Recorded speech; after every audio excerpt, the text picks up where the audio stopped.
Guys, today I'm presenting MiroX, which is a decentralized asset management platform where anyone can hire an asset manager for managing his or her wealth.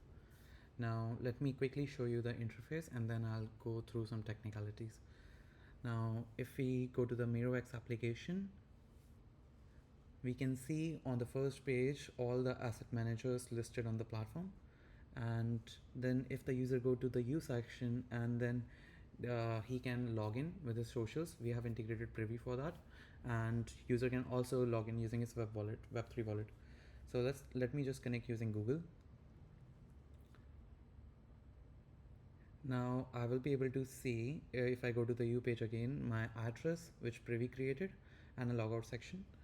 Now I can go to the first page and select any of the fund manager. Later we will have a invite section where the manager will be able to send the user a code, and the user will be able to enter the code in a box which would be present, and then that would send a direct request to the manager. But if we select any of these manager and click on request, then we will be able to select a currency we want to send the request in. Let's say a user want to invest 10 BNB coins. So he will be able to select BNB and enter 10 and then click on next, and this will send the request to the fund manager. Now if the user has already invested something, he can go to the portfolio section and see all the assets he has invested and also all the asset managers through which he has invested. So as the user can see, he has invested around 808 USD worth of coins, and these are the 3 portfolio positions open. And if we click on one of those portfolio position, we can see all the coins which are invested, and this will show all the different asset classes this user has invested in. Now the market section and the manager section are not yet designed. So this manager section and the market section are not yet designed, where in the market section we would create pools. So that would act like a mutual fund where the asset manager is going to control a large sum of money and any user can buy a share of that mutual fund. And now whenever the asset manager is going to make the trade, he's going to make the trade on the whole whole pool, and the user is going to get the returns based on his token share. The other section is the manager section, where the manager will be able to see individual user requests and approve or deny those requests and then make the trades on the user's behalf. The contracts are deployed on to BSC testnet, and there is an orchestrator contract and there are AMC contracts. So the orchestrator contract is the main manager contract which manages the registration and the creation of AMCs. AMC is asset manager contract, which is between the user and its manager. So we can see those contracts if I go to the orchestrator contract. So this is the orchestration contract.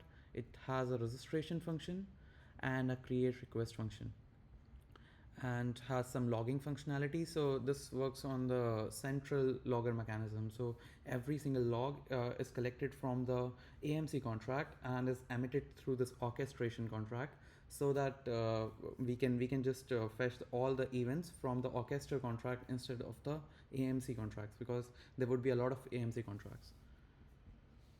So this is the orchestra contract, and let me go to the AMC contract. This is the AMC contract. Now AMC can have different statuses, like it would be initially proposed, where the user creates request, it would be proposed.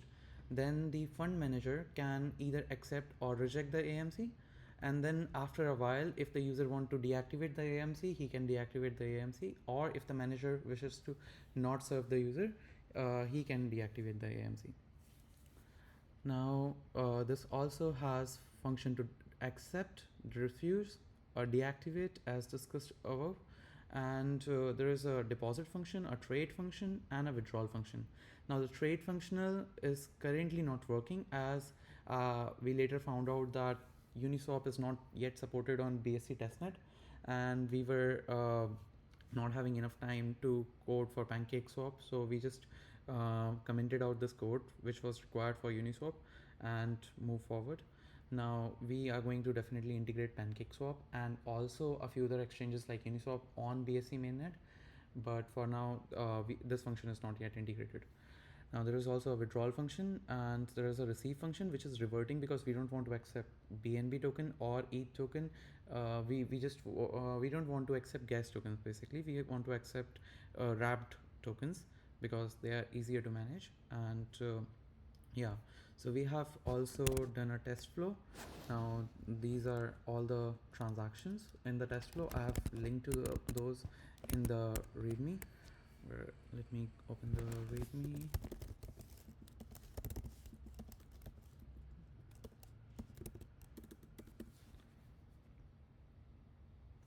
So I have added the links to all of those transactions which are in this test flow.